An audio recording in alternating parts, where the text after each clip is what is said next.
வேகமாய் தானியேலுடைய புஸ்தகம் 5வது அதிகாரம் 23 முதல் உள்ள வசனங்களிலே நாம வாசிப்போம். அந்த 28 உள்ள வசனம் வரைக்கும்.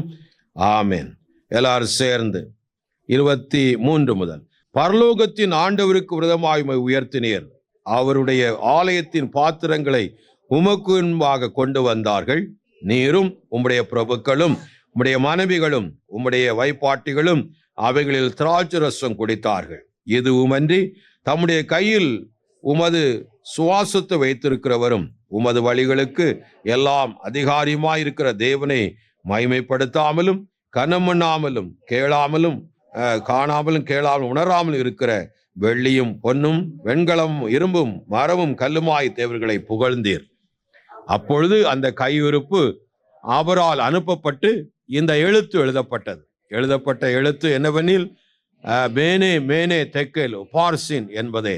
இந்த வசனத்தின் அர்த்தமானது, மேனே என்பதற்கு தேவன் உன் ராஜ்யத்தை மண்டிட்டு அதில் முடிவு உண்டாக்கினார் என்றும், தெக்கேல் என்பதற்கு நீ தராசில நெருக்கப்பட்டு குறைய காணப்பட்டாய் என்றும், பேரேஸ் என்பதற்கு உன் ராஜ்யம் பிரிக்கப்பட்டு மேதியருக்கும் பெர்சியருக்கும் கொடுக்கப்பட்டது என்று அர்த்தமாம் என்றான். ஆமென். கண்களை மூடி நாம் செபிப்போம். பரலோகத்தின் நல்ல பிதாவே, இந்த காலவெளியிலும் உம்முடைய வசனங்களுக்காக நாங்கள் நன்றி சொல்லுகிறோம். கர்த்தருடைய வார்த்தையை கொண்டு எங்களோடு பேசும், இடைப்படும் ஒவ்வொரு இருதயத்திலும் வேண்டிய வார்த்தைகள் அப்பா உம்முடைய உள்ளங்களிலே, தேவ பிள்ளைகள் உள்ளங்களிலே பதிய கர்த்தர் உதவி செய்யும். எங்களை தாழ்த்துகிறோம், நீர் பேசும். கர்த்தராகிய இயேசு கிறிஸ்துவின் நல்ல நாமத்தில் வேண்டுகிறோம் எங்கள் நல்ல பிதாவே. ஆமென், ஆமென், ஆமென். இந்த அதிகாரத்தில் நாம் முக்கியமான ஒரு சம்பவத்தை வாசிக்கிறோம். ஒரு ராஜ்யம் முடிந்து இன்னொரு ராஜ்யம் என்ன செய்கிறது? தொடங்குகிற ஒரு காலகட்டம். பெல்சசார் என்கிற நேபுகாத்நேச்சருடைய பேர பிள்ளை ஆண்டான். ஆமென். அவனுடைய தகப்பன் ஏதோ ஒரு யுத்தத்தில் தோல்வியுற்றதுனாலே தன்னுடைய மகனை, அதாவது பெல்சசார் அதாவது நேபுகாத்நேச்சருடைய பேரனா எனப்பட்டவன். ஆமென், ஆமென், அல்லேலூயா. அப்படிப்பட்ட நேரத்தில் தன்னுடைய தாத்தா நேபுகாத்நேச்சார், ஆமென், அவன் தேவனுடைய ஆலயத்தில் இடித்து சில நல்ல பொற்பாத்திரங்கள் எடுத்து தேவ ஜனங்களை அடிமையாக கொண்டு போய் ஆமென் பாபிலோனில் வைக்கப்பட்டு இருந்தார்கள். அல்லேலூயா. அந்த காலகட்டத்தில் தானியேல் போன்ற தேவ பிள்ளைகள் அந்த பாபிலோன் தேசத்துல பெரிய பதவிகளில் என்ன செய்தவர்கள் இருந்தவர்கள். ஆமென். அந்த ஒரு ஃபங்க்ஷனில் அவன் அந்த வேதம் சொல்லுகிறபடி 23 பரலோகத்தின் தேவனை மகிமைப்படுத்தாமல் கல்லுகளும் மண்ணுகளும் ஆமென் இவைகளான தெய்வங்களை, தேவன் அல்லாதவைகளை அவன் மகிமைப்படுத்தி, அது மட்டுமல்ல தேவனுடைய ஆலயத்தில் உள்ள தேவனுடைய ஆலயத்தில் உள்ள பரிசுத்தமான பாத்திரங்களிலே தன்னுடைய வைப்பாட்டிகளும் மனைவிகளும் திராட்சரசம் மதுபானம் குடிக்கும்படியாய் வைத்து தேவனை அவமானப்படுத்தி கொண்டிருக்கிற அந்த வேளையிலே பரலோகத்தின் தேவனுடைய ஒரு காரியம் அங்கே நடக்கிற அந்த கை உறுப்பின் ஆமென் அவரால் அனுப்பப்பட்டு அது அந்த வாலில் எழுதப்பட்டது. அல்லேலூயா. என்ன எழுதப்பட்டது? மேனே மேனே தெக்கேல் உபார்சின் என்பதே. அல்லேலூயா. அந்த வசனத்திற்கு அர்த்தமாவது, மேனே என்பதற்கு தேவன் உன் ராஜ்யத்தை மண்டியிட்டு அதற்கு முடிவு உண்டாக்கினார் என்றும், தெக்கேல் என்பதற்கு தராசில் நெருக்கப்பட்டு குறைய காணப்பட்டா என்றும் என்று சொல்லப்பட்டிருக்கிறத நம்ம பார்க்கிறோம். அல்லேலூயா. ஆமென். அன்றைய ராத்திரியிலேயே அவருடைய ராஜ்ய பாரம் அவனை விட்டு என்ன செய்தது? நீங்கியது.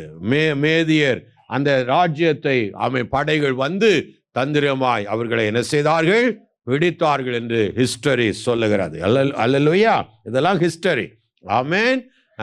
அவன் கொலை செய்யப்பட்டு தேவனுடைய ராஜ்யத்தில் அப்படி அவன் அந்த உறுப்பு கை உறுப்பு எழுதி கொண்டு இருக்கும் போதே அவன் கை கால்கள் நடுக்கம் கொண்டது. ஆமென். இருதயம் நடுக்கம் கொண்டு அவருடைய முகம் வேறுபட்டது. 5:9 வாசிங்க. மிகவும் கலங்கினான், அவனுடைய முகம் வேறுபட்டது, அவனுடைய பிரபுக்களும் என்ன செய்தார்கள்? திகைத்தார். அவருடைய அர்த்தம் என்னவென்று தெரியாமல் அவன் ஏதோ ஒன்று அறிந்து அது ஏதோ அவனுடைய உள்ளத்துல ஒரு ஆபத்தான ஒரு காரியம் என்று அறிந்து மிகவும் திகைக்கும் போது அது என்ன என்று கண்டுபிடிக்க முயற்சி எடுக்கும் போது யாராலும் கூடாமல் போயிற்று. அல்லேலூயா. அப்பொழுது அவனுடைய தாய் குயினா எண்ணப்பட்டவள், ஆமேன், அவள் சொன்னால், உன்னுடைய தகப்பனுடைய காலங்களிலே ஒரு ஞான இருதயம் உள்ள, ஆமேன், தேவ ஆவியை பெற்ற ஒரு மனிதன் இருக்கிறான், அவன் தானியேல். அல்லேலூயா. 11ஆம் வசனத்துல அதை வாசிக்கும். உம்முடைய ராஜ்யத்தில் ஒரு புருஷன் இருக்கிறான், அவனுக்குள் பரிசுத்த தேவனுடைய ஆவி இருக்கிறது. உம்முடைய பிதாவின் நாட்களில் வெளிச்சமும் விவேகமும் தேவர்களுடைய ஞானமும் ஒத்த ஞானமும் அவனிடத்தில் காணப்பட்டது. ஆகையால் ராஜாவானவர் அவனை சாஸ்திரிகளுக்கும் சோசியர்களுக்கும் கல்தேயர்களுக்கும் குறி சொல்லுகிறவர்களுக்கும் அதிபதியாய் ஆக்கினான். அல்லேலூயா. அப்படிப்பட்ட தானில் ஒருவன் இருக்கிறான். அவனை அழைத்தால் அவருடைய காரியம் உங்களுக்கு என்ன செய்யும்? புரியும். அல்லேலூயா. ஆமென். திடீர்னு ஒன்று தோன்றி ஒன்று எழுதும் போது நமக்கு தெரியுமா? தெரியாது. அதே போலதான். ஆனா தானியேல் விசேஷித்த ஆவி அவனுக்குள்ளே இருந்தபடினால், அல்லேலூயா, சொப்பனங்களையும் அவைகளை வியாக்கியானங்களை அறிவிக்கிற ஒரு தேவ மனுஷனாய் அவன் தேவனுடைய சமூகத்தில் இருக்கிற ஒரு மனிதனாய் இருந்தபடினாலே அவனை அழைத்தார்கள். அப்பொழுது சொல்லப்பட்ட ஒரு வார்த்தை தான் 27ஆவது வசனம் வாசிங்க. தெக்கேல் என்பதற்கு நீ தராசிலே நெருக்கப்பட்டு குறையை காணப்பட்டாய் என்றார். அல்லேலூயா. தெக்கேல் என்பதற்கு என்ன அர்த்தம்? தராசிலே நெருக்கப்பட்டு குறையை காணப்பட்டாய். அல்லேலூயா. நம்முடைய தேவன் தராசிலே நெருக்கிறவர். நம்முடைய தேவன் எப்படிப்பட்ட தேவன்? தராசிலே நெருக்கக்கூடிய தேவன். ஆமென். அல்லேலூயா. நம்முடைய தேவன் பாருங்க எதெல்லாம் நெருக்கிறவர். 40வது ஏசாயா 40வது அதிகாரம் 12ஆம் வசனத்துல வாசிக்கிறோம். தண்ணீர்களை தம் கைப்பிடியால் அளந்து வானங்களை, ஆமென், ஜானளவாய் பிரமாணித்து பூமியின் மண்ணை மரக்காலால் அடக்கி பர்வதங்களை துலாக்கோலாலும் மலைகளை தராசாலும் நிறுத்தவர் யார்? அல்லேலூயா. அப்படிப்பட்ட எல்லாவற்றையும் நிறுத்து பார்க்கிற ஒரு தேவன் நம்முடைய கர்த்தர். அல்லேலூயா. ஆமென். தராசு அவருடையது, நிறைகல்லும் அவருடையது. அல்லேலூயா. அவர் நெருக்கிறவர். அவர் என்ன செய்கிறவர்? நெருக்கிறவர். ஆமென். நாமும் இன்னைக்கு உலகத்துல மனுஷனை பார்த்து அவனை பார்த்த உடனே நான் சொல்லிட்டேன் பார்த்தியா அப்படின்னு சொல்லுவாங்க, பார்த்திருக்கீங்களா? நாமும் சில பேர் என்ன செஞ்சிருவோம்? நெருத்து பார்த்துருவோம். இந்த ஆளு இந்த அம்மா எப்படி அப்படின்னு நாமே நமக்குள்ள ஒரு அளவு வச்சிருக்கிறோம். ஆமென். வேதம் சொல், நம்மை நாமே நிதானித்து பார்த்தால் நாம் நியாயந்திருக்கப்படும். நமக்கு நமக்கு ஒரு தராசு மனசாட்சி ஆண்டவர் வைத்திருக்கிறார். என்ன வைத்திருக்கிறார்? ஒரு தராசு வைத்திருக்கிறார். மனசாட்சி, கான்சியஸ். ஆமென். மனசாட்சியை வச்சிருக்கிறார். அந்த மனசாட்சி ஒரு அவதை சொல்லும், நீ செய்த தவறு நல்லது என்று என்ன செய்யும்? மனம் சொல்லும். அல்லேலூயா. எந்த மனுஷனுக்கு சிலவே அதையே கல்லாக்கி வச்சிருப்பான். ஆமென். மனசாட்சியே இல்லையாடா அப்படின்னு சொல்ற மாதிரி அவனுக்கு மனசாட்சியே என்ன செய்யாது? கிடையாது. அல்லேலூயா. இப்படி ஆமென் நாம பார்க்க முடியும். அல்லேலூயா. அநேக காரியங்களை நாம கவனிக்க முடியும். தேவன் எதெல்லாம் நெருக்கிறார் என்பதை இந்த காலவெளியில தியானிச்சுட்டு நாம செபிக்க போறோம். 1வது வாசிங்க. நீதிமொழிகள் 21வது அதிகாரம் 2வது வசனத்துல வாசிக்கிறோம்.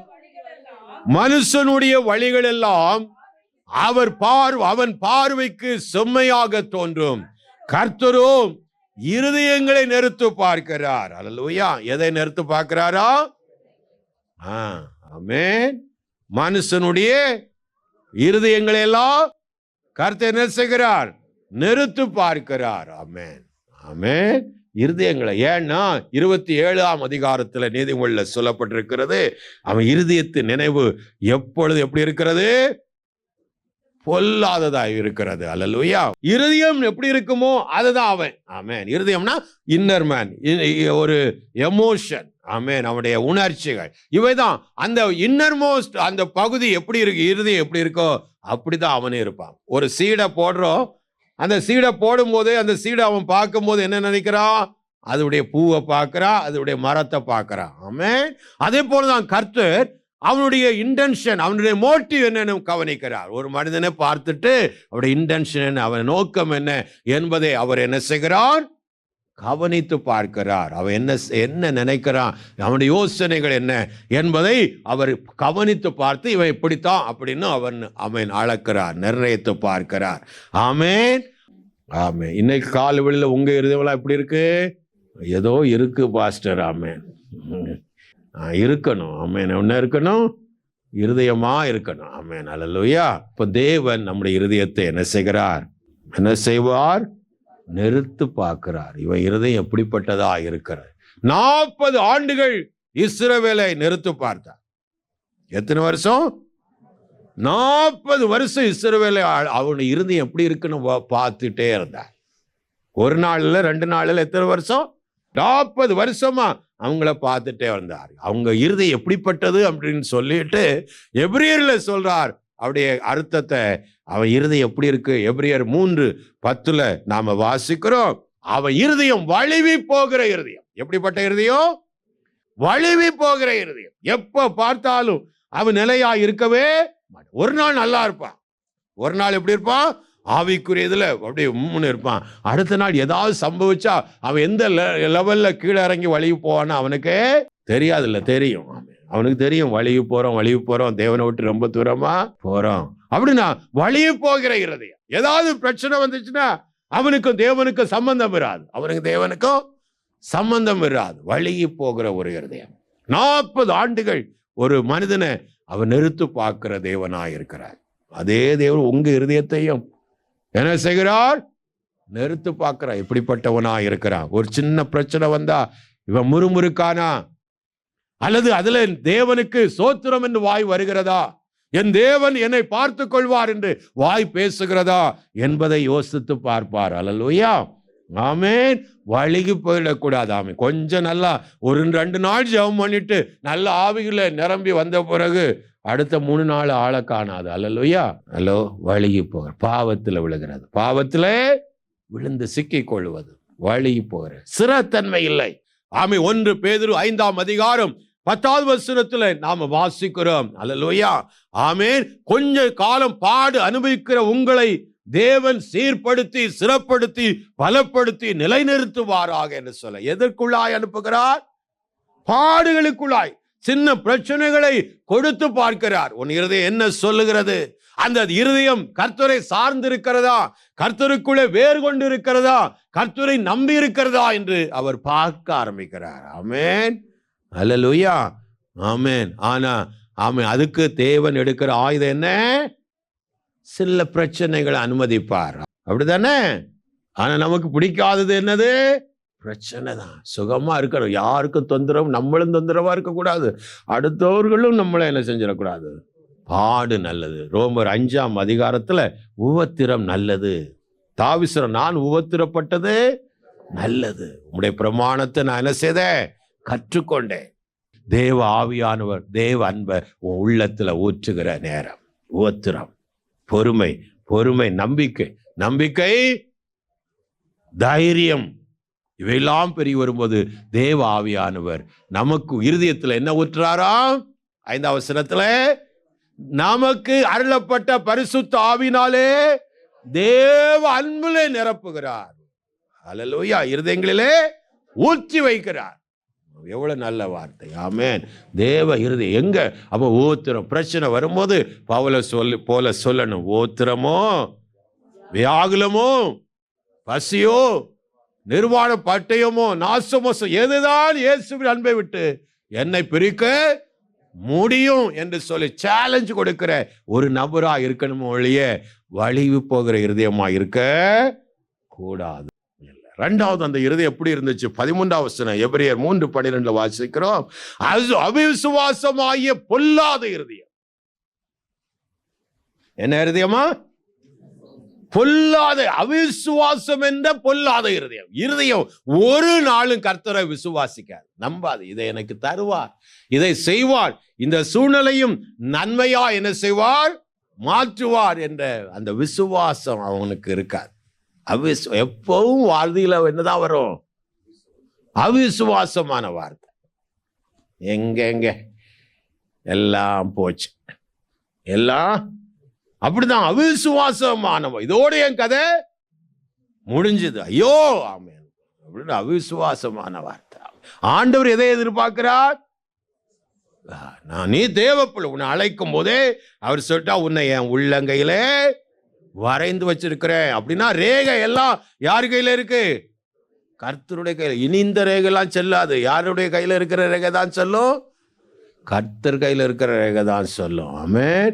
அவிசுவாசமான பொல்லாத இருதயம் நமக்கு இருக்கு. ஆண்டவர் நிறுத்து பார்க்க ஒவ்வொரு இருதயத்தை விசுவாசி, வேற யாரை நிற்கிறார் இல்லையோ, விசுவாசி என்ன செய்கிறார்?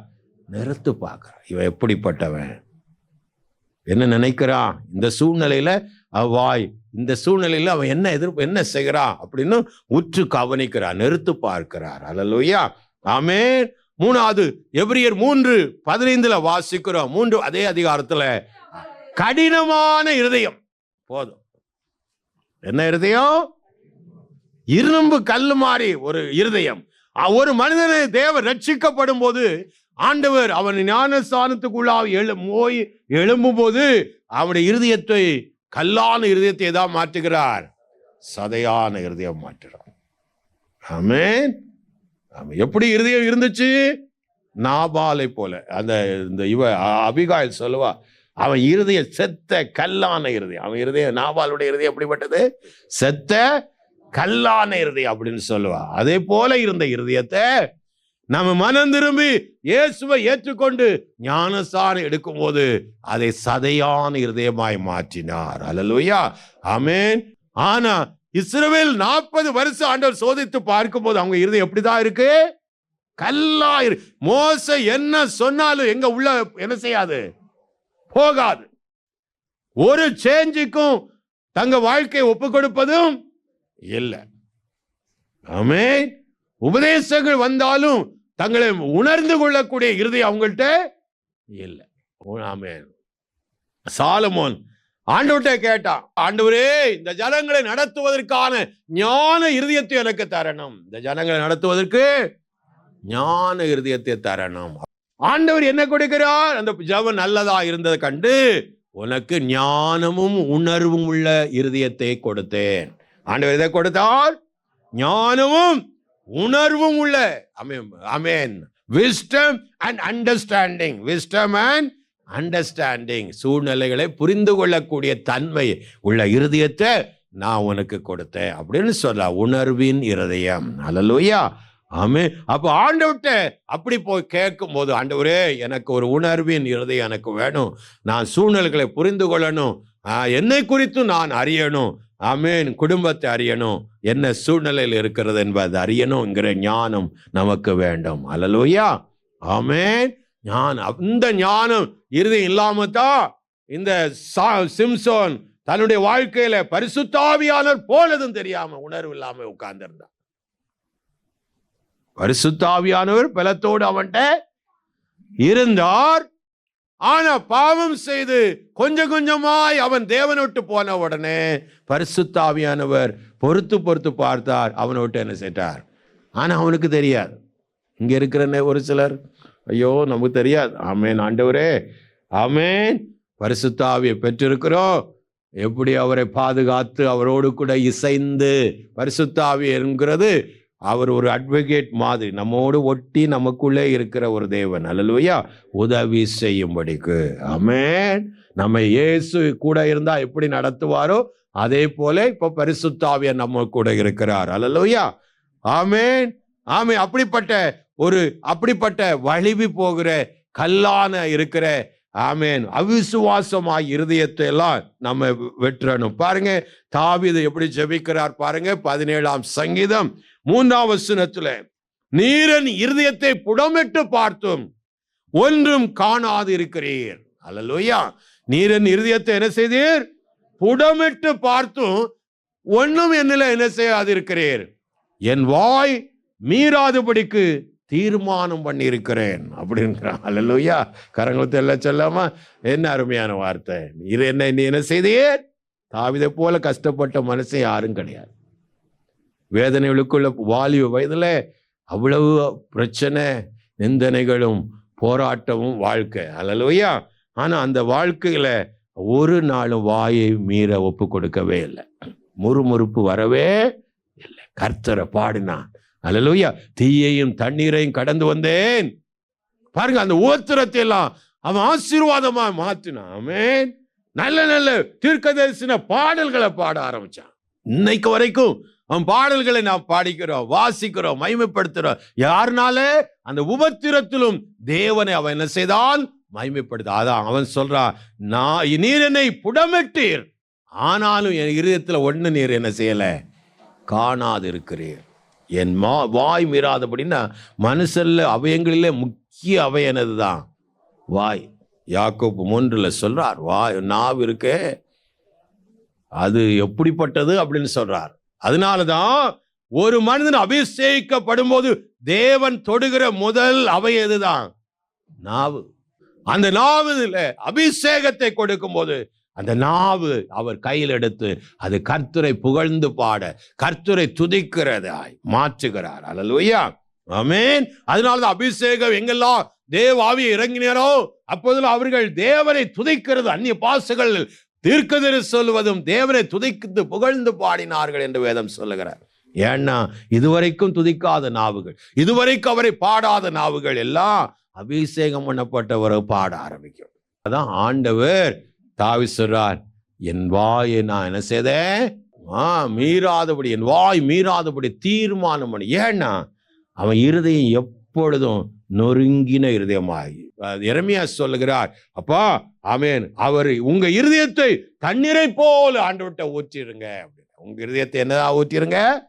தண்ணீரை போல ஊற்றுங்க. அப்போ தேவ பிள்ளைகள் செபிக்கும் போது இருதயம் உடைந்து ஆண்டவர்கிட்ட செபிக்கணும். ஆண்டவர் அன்னாளை போல கிளேசத்தை, இருதயத்தின் கிளேசத்தை ஊற்றினாள். அல்லேலூயா. அப்படி ஒரு இருதயம் நமக்கு வேண்டும். உங்க இருதயம் எப்படி இருக்கிறது? இந்த தாவீதை போல நம்ம சொல்ல முடியுமாங்க? ஆமென். ஆண்டவர் ஒவ்வொரு மனிதனுடைய இருதயத்தை என்ன செய்கிறார்? நிறுத்து பார்க்கிறார். சும்மா இருக்கிறான்னு நினைக்காது. நீங்க எப்படி ஆவிக்குரிய வாழ்க்கையில வாழ்றீங்க, எப்படி அன்றாட ஜீவி இந்த ஆலயத்தை விட்டுட்டு வெளியே போன பிறகு உங்க அன்றாட ஜீவி எப்படி இருக்கிறது, எல்லாத்தையும் உற்று கவனிக்கிறார். அவருக்கு முன்பாக எல்லாமே வெளியரங்கமா இருக்கிறது. ஒருதனும் அவருக்கு உங்களை குறித்து சொல்லணும் அவசியமே கிடையாது. அவருக்கு முன்னாக நம்முடைய இருதயம் எல்லாம் வெளியரங்கமா இருக்கு. ஆண்டவர் இருதயங்களை நிறுத்து பார்க்கிற கர்த்தர். 2வது, ஒரு மனிதனை எதை நிறுத்து பார்க்கிறார்? வாசிங்க. ஆமென். அவனுடைய ஆவியை ஆண்டவர் நிறுத்து பார்க்கிறவர். ஆமென். ஒரு மனிதனுடைய ஆவியை என்ன செய்கிறவர்? நிறுத்து பார்க்கிற. 16ஆம் நீதிமொழி 16:2 வாசிக்கிறோம். மனுஷனுடைய வழிகள் எல்லாம் அவன் பார்வைக்கு சுத்தமானவைகள், கர்த்தரோ ஆவிகளை என்ன செய்கிறார்? நிறுத்து பார்க்கிறார். வெயிட்டட். ஆமென். மனுஷனுடைய மைண்ட், இருதயத்தை பார்த்தார். இப்ப அவன் சிந்தனைகளை, எண்ணங்களை, அவன் ஆவியை என்ன செய்கிறார்? நிறுத்து பார்க்கிறார். ஆமென். அல்லேலூயா. 12 பேரை மோசே வேவு பார்க்க அனுப்பினான். எத்தனை பேரை அனுப்பினான்? 12 பேரை வேவு பார்க்க அனுப்பினான். ஆமென். 10 பேரு வேறு விதமாய் ரிப்போர்ட் பண்ணாங்க, 2 பேரு வேறு விதமாய் ரிப்போர்ட் பண்ணாங்க. ஆமென். 10 பேரு சொன்னாங்க முடியாது முடியாது முடியாது, நெகட்டிவ்.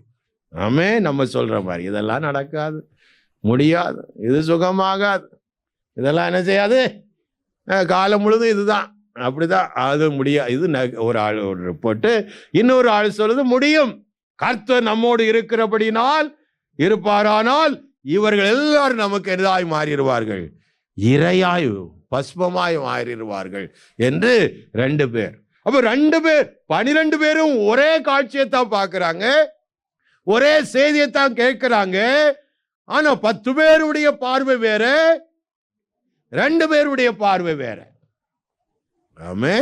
12 பேரும் ஒரே காட்சியைத்தான் என்ன செய்யறாங்க? ராட்சசர்களை பார்க்கிறாங்க. ஆனா 2 பேருக்கு மட்டும் அந்த ராட்சசர்கள் எறும்பு போல தெரிஞ்சான். இன்னும் 10 பேருக்கு பயங்கர யானை போல தெரிஞ்சான். ஆமென்.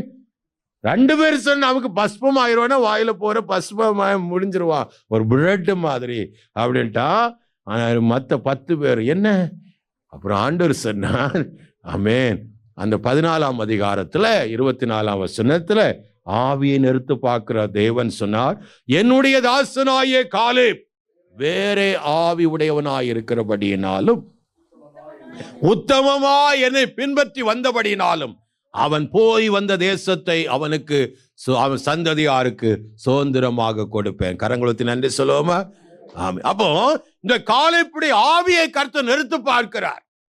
அவன் வாயில என்ன வார்த்தை வருகிறது என்பதை பார்க்கிறார். ஆமே, எவ்வளவு சந்தோஷம் வருது. 10 பேர் சொல்லி முழு சபையாரு கொப்பாரி வைத்து அழுகிறது. அந்த காட்சியை அவர் பார்க்கும்போது இப்பவுமே வானத்திலிருந்து அக்கினி இறங்கி அழித்து போடலாம் என்று நினைக்கும் போது இந்த 2 பேர் பேசின வார்த்தை எதையோ அவர் கொஞ்சம் சமாதானமாச்சு. அல்லேலூயா. ஆமென். இவ்வளவு பெரிய தேவன் இதுவரைக்கும் பாசான் ஓகாவ் என்ற பெரிய ராஜ்யங்களெல்லாம் ராட்சசர்களை போன்று இருந்தவர்களெல்லாம் அழித்து நொறுக்கி ஜெயத்தை கொடுத்தவர் இப்பொழுது என்ன செய்வார்? ஜெயத்தை தருவார் என்ற எண்ணம் அவங்களுக்கு வரவே இல்லை. இவ்வளவு நன்மைகளை செய்து என்னை அழைத்து வந்து இவ்வளவு நாள் வைத்து கொண்டு வந்தவர் இனியும் எனக்கு செய்வார், ஆசீர்வதிப்பார் என்ற நம்பிக்கை அந்த ஆவி நம்மகிட்ட இல்ல. காலைப்பட்ட அப்படிப்பட்ட ஒரு விசுவாசத்தின் ஆவியை கர்த்தர் பார்த்தார். அல்லேலூயா. அவன் விசுவாசத்தை ஆவியை அப்படியே கேரி பண்ணிட்டே போனான். பிரேதங்கள் எல்லாம் அடக்கம் பண்ற ஆள் அவன் தான். ஒவ்வொரு நண்பர்களும் அடக்கம் பண்ண ஆனா அவன் உள்ளத்துல நான் தேவன் சொல்லியிருக்கிற அந்த எப்ரோன் மலைநாடு, அல்லேலூயா, என் கால்கள் மிதிக்கும். ஆமென். என் கால்கள் அதே போல அவன் சந்ததி மிதித்தது. விசுவாசிக்கிறவனாலே எல்லாம் கூடும். அப்போ அந்த ஆவியை உங்க ஆவி என்ன சொல்லுது, என்ன நினைக்குது? பிரச்சனைகளிலே, போராட்டங்களே, இல்லாமைகளிலே, வருத்தங்களிலே என்ன நினைக்குதுன்னு ஆண்டவர் பார்க்கிறார். ஆமென். ஆண்டவரை விசுவாசித்து என் தேவன் எல்லாம் எனக்கு செய்வார். அல்லேலூயா. இப்பொழுது நான் இப்படி இருக்கிறேன், ஆனா இப்படி இருப்பேன் அப்படின்னு நம்மளா சொல்லணும். அல்லேலூயா. அதனால தயவு செய்து அப்படிப்பட்ட விசுவாசத்தின் ஆவி ஆண்டவர்கிட்ட என்ன செய்யணும்? கேட்கணும். பிரியமான பிள்ளையே, அப்படிப்பட்ட ஒரு நல்ல ஆவி நமக்கு கர்த்தர் தருவாராக. தேவன் இருதயத்தை நிறுத்து பார்க்கிறவர். உங்க ஆவியை என்ன செய்கிறவர்? நிறுத்து. நோக்கம் என்ன, மோட்டிவ் என்ன என்பதை அறிகிறவர்.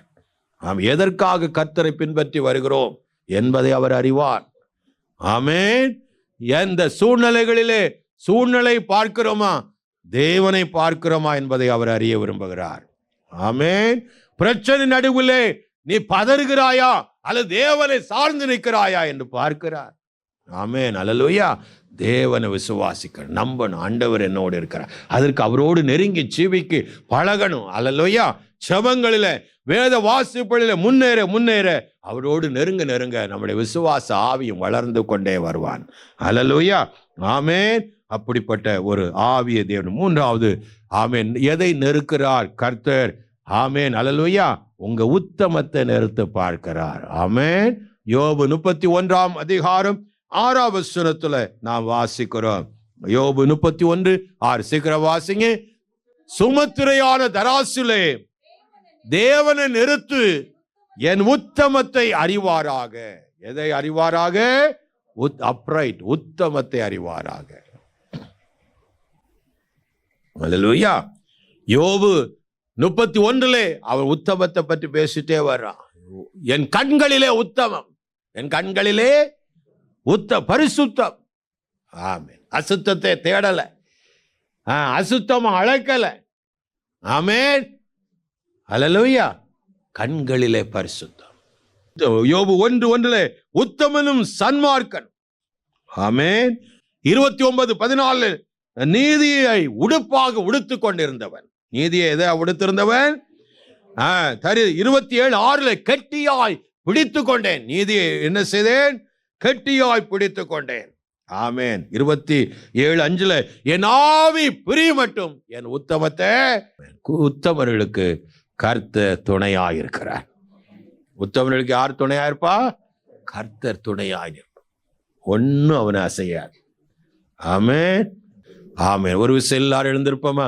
அவன் பார்த்து கொண்டிருந்த போது தேவன் அங்கே கைவிரலை கொண்டு அவர்களை எழுத ஆரம்பித்தார். ஆமென். மேனே மேனே தெக்கேல் பார்சி ஒரு விசை கூட கொஞ்சம் யோசித்து பாருங்க. ஆமென். ரூத்தை பார்த்து போவாஸ் சொன்னான், உன் உத்தமத்தை ஊரார் யாவரும் அறிந்திருக்கிறார்கள். ஆமென். நல் சாட்சி பெற்ற ரூத். ஆமென். ஒரு விசை ஆமென். ஆண்டவரே, எப்பொழுது என் வீட்டுக்கு வருவீர்? நான் உத்தமமாய் நடந்து கொள்வேன். ஆமென். கண்களை மூடி ஒரு விசை நோக்கி பார்த்து தாவீதை போல இந்த கால்வெளியிலே, ஆண்டவரே, நீர் என்னை புடமிட்டு பார்த்தும் ஒன்றும் காணாதிருக்கிறீர். ஆமென். ஹல்லேலூயா. ஒரு விசை ஆண்டவருடைய சமூகத்துல சொல்லி பாருங்க, நாமும் வழியிலே அழியாதபடிக்கு பயத்தோடும் நடுக்கத்தோடும் அவரை சேவிக்க நாம ஒப்பு கொடுப்போம். எல்லாரும் ஆண்டவருடைய முகத்தை பார்த்து, ஆண்டவரே, என் இருதயத்தை சோதித்து அறிந்து ஒரு நல்ல இருதயத்தை எனக்கு தாரும். தாவீதை போல அவன் என் இருதயத்துக்கெல்லாம் ஏற்றவன் என்று சொல்லத்தக்கதாக அப்படிப்பட்ட ஒரு சாட்சியை எனக்கு தாரும் என்று எல்லாரும் வாய்களை திறந்து செபிப்போம். ஆண்டவரே, உணர்வின் இருதயத்தை தாரும். ஆமென். ஹல்லேலூயா. தகப்பனே, என் நிலைமைகளை உணர்ந்து கொள்ளக்கூடிய ஒரு இருதயத்தை தார். யார் அமைதியா இல்லாதபடி எல்லாரும் கண்களை மூடி ஆண்டவரிடத்துல செபிங்க. ஆமென். நாம் என்ன நிலையில இருக்கிறோம் என்பதை ஆமென் கர்த்தர் நமக்கு உணர்த்தும்படிக்கு ஒரு விசை நமக்கு கிருபை தருவாராக. ஆமென். ஒரு விசை ஆண்டவரிடத்துல சொல்லுங்க, எந்த சூழ்நிலைகளிலும் நாம் உம்மை விட்டு பிரிந்து போவதில்லை அப்பா. ஒரு விசுவாச ஆவியால நீர் எங்களை நிரப்பும். நன்றி தகப்பனே. நாம் செபிப்போம். ஆமென். பரலோகத்தின் எங்கள் நல்ல பிதாவே, இந்த காலவெளியிலும் எங்களை தாழ்த்து உடைய திரு கரங்களில் ஒப்பு கொடுக்கிறோம் அப்பா. ஆண்டவரே, நீர் எல்லாவற்றையும் நிறுத்து பார்க்கிற தேவனாய் இருக்கிறீர். எங்கள் இருதயங்களை, எங்களுடைய ஆவியை, ஆண்டவரே, எங்களுடைய உத்தமத்தை நிறுத்து பார்க்கிற தேவனாய் இருக்கிறீர். ஆண்டவரே, இந்த காலவெளியிலும் எங்கள் இருதயம், ஆண்டவரே, உமக்கு நேரே ஐயா தகப்பனே, அப்பா தகப்பனே, நேர்மையாய், ஆண்டவரே, உண்மை உள்ளதாய், ஆண்டவரே, இருப்பதாக. நன்றி அப்பா. நீர் புடமிட்டு பார்த்தும் ஒன்றும் காணாதிருக்கிறேன் என்று சொல்லத்தக்கதாக எங்கள் இருதயங்கள், ஆண்டவரே, உம்மை எந்த விதத்திலும் தூசிக்காதபடிக்கு, எந்த விதத்திலும் ஆண்டவரே முறுமுறுத்து விடாதபடிக்கு, ஒரு வழுவி போகிற இருதயமாய் அல்லாமல், அவிசுவாசமான இருதயமாய் அல்லாமல், கடின இருதயம் இல்லாமல், ஆண்டவரே, உம்மை பற்றுகிற உடைய வார்த்தைகள் உட்கொள்ளுகிற நல்ல இருதயமாய், நம்முடைய வார்த்தைகள் எழுதி வைக்கப்பட்டிருக்கிற, பிரமாணங்களை எழுதி வைக்கப்பட்டிருக்கிற ஒரு நல்ல இருதயமாய் எங்களை மாற்றி தந்து ஆசீர்வதியும். எங்கள் ஆவியும் உம்முடைய ஆவியைப் போல, உம்முடைய மனதை போலவே எங்கள் ஆவியும் இருக்க உதவி செய்யும். அதே போலவே ஆண்டவரே, எங்கள் உத்தம வாழ்க்கை எங்களுக்கு தந்து, ஆண்டவரே, அது எங்களுக்கு நீர் துணையாய் நிற்கத்தக்கதாக, உத்தமருக்கு கர்த்தர் துணை என்றபடி நீர் துணையாய் நின்று எங்கள் யாவரையும் ஆசீர்வதிங்க, பலப்படுத்துங்க. தகப்பன் தாமே ஒவ்வொரு பிள்ளை நிலைநிறுத்தி ஆசீர்வதிக்க வேண்டும் என்று இயேசுவின் நாமத்தில் கேட்டு ஜெபிக்கிறேன். நல்ல பிதாவே, ஆமென்.